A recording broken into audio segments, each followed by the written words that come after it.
Tervetuloa mukaan helpon tuftausoppaan pariin. Ja tällä videolla mä näytän sulle, miten tuftaaminen tapahtuu, eli ihan tällainen lyhyt demoesitys. Kerron sulle myös, että mitä kannattaa ottaa huomioon tuftatessa ja kuinka sä voit korjata virheitä, jos tuntuu, että joku kohta ei ehkä ihan mennyt niin kuin olit ajatellut. Moikka! Oon Kirsi Kemppinen ja oon Käsityöakatemian perustaja. Lisäksi oon intohimoinen käsitöiden tekijä ja oon tehnyt niitä ihan pienestä asti. Perustin Käsityöakatemian, jotta säkin saisit helppoja, askel askeleelta ohjeita erilaisista käsityötekniikoista ja oppisit tekemään ihan itse.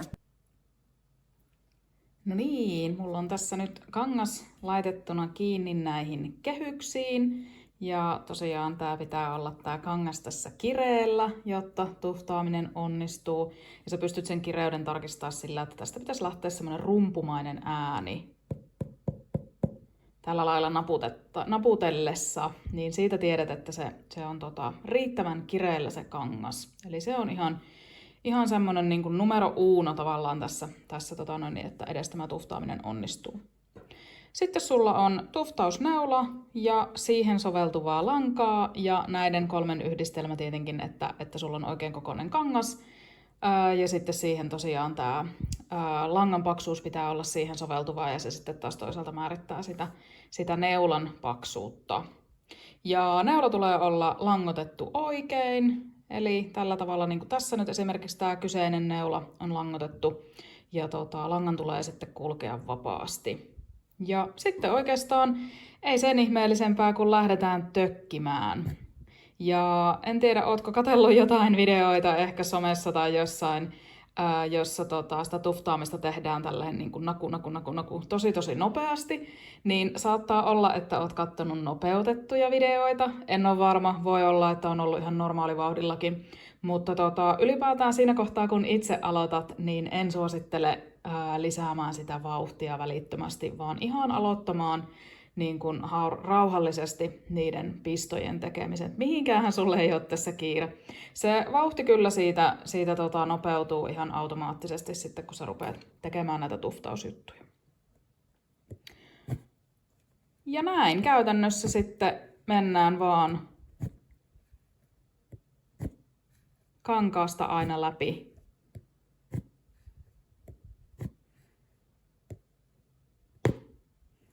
Ja tänne toiselle puolelle syntyy sitten näitä lenkkejä. Sitten voidaan muuttaa vähän suuntaa. Mennä vaikka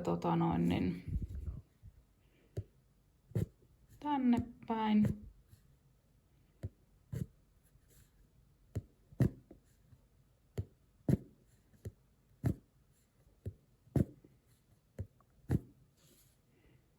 Sinne tulee lisää lenkkejä. Ja sitten totta kai voit tehdä näitä ihan viereen näitä pistoja tai lähekkäin. Riippuen nyt sitten tietenkin myös siitä, että kumpi tästä sun työn oikeasta puolesta niin sanotusti tulee, tai kummasta puolesta tulee niin kuin se työn oikea puoli. Niin se tietysti sitten määrittää myös, että miten tiiviisti sä haluat tuftata.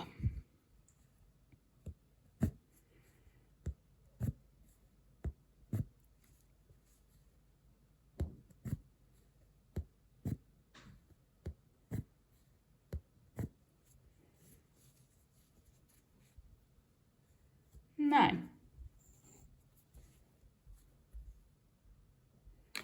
No, jos tuntuu, että meni vähän pieleen, että jotakin tarvitsisi tässä nyt korjata, en ole ihan tyytyväinen tähän työn tulokseen, niin tämä on siinä mielessä aika ihana käsityötekniikka, koska niin kauan kuin tämä sun työ on tässä vielä kesken, niin purkaminen on siis super helppoa. Eli ihan näin voit vaan langasta vetämällä määrittää, että okei, että tähän asti tehty työ, niin tähän olin tyytyväinen, mutta ne loput haluaisin tuftata vähän tiiviimmin. Joten ei muuta kuin purkamaan ja sitten tuftailee tänne lisää.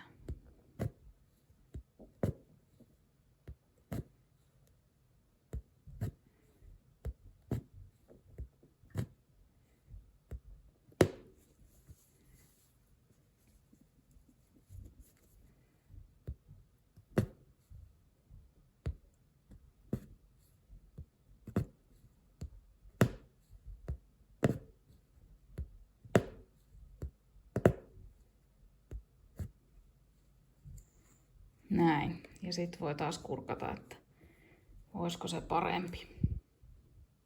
Siinä lyhyt demo siitä, miten tämä tuftaus oikein tapahtuu. Ja tosiaan vielä kertauksena, niin työvälineet, mitä tarvit, niin on toki tämä kehys ja sitten tuftausneula ja sitten pohjakangas sekä lankaa. Ja tokihan niiden lisäksi sitten vielä ihan tavallisia muita työvälineitä, kuten käsityösakset, että saat sitten aina lankaa katkottua, kun haluat esimerkiksi vaihtaa väriä. Tuftaamalla voit luoda siis erilaisia pintoja ja sä tosiaan voit määrittää nyt sit ihan itse, että kumpi näistä tämän kankaan puolista on niinku se sun työn oikea puoli. Ja tokihan sä voit myös yhdistää sitä, eli sä voit osan siitä työstä tuftata tästä suunnasta ja osan täältä toisesta suunnasta. Eli niitä pystyy tosi monipuolisesti yhdistämään näitä erilaisia tekniikoita ja jälkiä. Ja sä pystyt myös tuftaamaan eri pituisia lenkkejä tänne toiselle puolelle ja sillä saamaan aikaan sitten erilaisia ulottuvuuksia sille sun työllesi. Ja sitten niissä nukissa on vielä se mahdollisuus, niin kuin tässä on esimerkiksi nyt nämä 2 työtä, jotka on muuten tehty ihan samalla ohjeella. Toki ne on myös peilikuvat, mutta muuten tehty ihan samalla ohjeella ja samoilla materiaaleilla. Mutta tämä vasemmanpuolimmainen, niin tästä on trimmerillä leikattu nämä nukat ihan kokonaan auki. Ja sitten tässä oikeanpuolimmaisessa niin ne on jätetty sitten tämmöisiksi lenkkimäisiksi, niin kuin tässä kehyksessä, mitä äsken näytin. Ja tosiaan vaikuttaa aika oleellisesti sitten kyllä myös esimerkiksi tuohon langan väriin tämä leikkaaminen, että tosiaan samoja lankoja on käyttänyt, mutta kuten huomaat, niin pieni tommonen sävyerohan niissä sitten näkyy, kun on viimeistelty eri tavalla. Ja erilaisia kuvioita voit tehdä yksityiskohtaa vähän enemmän, mikäli haluat, tai sitten tehdä vähän suurpiirteisempää linjaa. Voit tehdä isompia ja pienempiä töitä tällä tekniikalla. Ei vie hirveän paljon aikaa, on aika nopea tekniikka. Ja voit oikeastaan tehdä siis ohjeen vaikka valokuvasta ja tuftata silleen nyt sitten esimerkiksi sun lemmikin, tai niin kuin tässä on mun läheisen lemmikki tuftattuna. Yes, ja kertauksena vielä, mitä tällä videolla käytiin läpi. Eli ihan alkuun näytin tämmöisen lyhyen demovideon, että miten tuftaaminen tapahtuu. Kerroin sulle myös, että mitä sun kannattaa tuftatessa ottaa huomioon, jotta se ylipäätään onnistuu. Ja sitten toisaalta, että millä tavalla sä voit lähteä korjaamaan virheitä siinä sun työssä, jos tuntuu, että joku ei ihan onnistunut niin kuin sä olit ajatellut. Ja jos tykkäsit videosta, niin paina ihmeessä tuota peukkua ja liity myös mukaan Käsityöakatemian käsityökerhoon tämän jakson kuvaustekstistä löytyvästä linkistä. Siinä oli tämän päivän setti. Toivottavasti opit jotain uutta ja sait rohkeutta kokeilla itse. Käsitöiden kanssa on hyvä antaa itselleen aikaa ja palastella uutta kokonaisuutta vaikka osissa. Kannattaa myös muistaa, että kokeneempikin käsityöharrastaja joutuu välillä purkamaan, jos tehtävä asia ei ole ihan tuttu. Eli kärsivällisyyttä, itsemyötätuntoa ja huumoria, niillä pääsee jo pitkälle. Jos tykkäsit videosta ja haluaisit jatkossakin saada ideoita, inspiraatiota ja innostusta sun käsitöihin, niin liity mukaan Käsityöakatemian käsityökerhoon alla olevasta linkistä.